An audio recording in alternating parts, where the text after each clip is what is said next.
everyone. I'd like to welcome you to what I'm calling the Taste of Black History Month.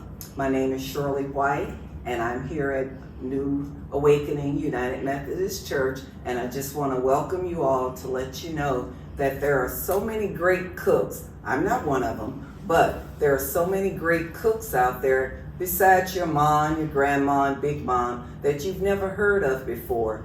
These women are who our ancestors stand on the shoulders of from back in the day, as we call it.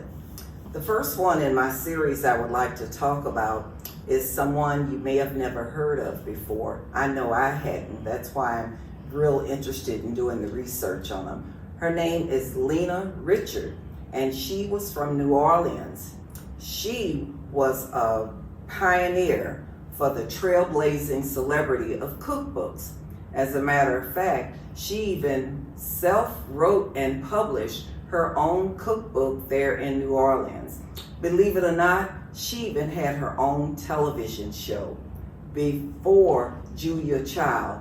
How many years, you say? 14 years. Did you ever know anyone existed like that? A black woman in those times that was cooking and doing all of these great things we never knew about. She had a restaurant. She had a catering service. She even had a club where both the black and whites defying segregation came in, and they were eating her famous gumbo. She also was famous for what she called a watermelon dessert. The watermelon dessert was strictly made from sherbet and ice cream, but it looked like a watermelon right out of the garden. And I'm proud to say that she was born in 1892, and then she passed in 1950.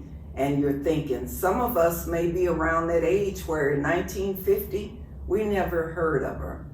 We were born around that time. But I want you to know she's one of the first ones in our series of Taste of Black History.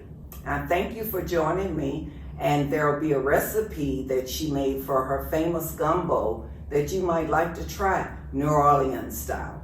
Thank you for joining me.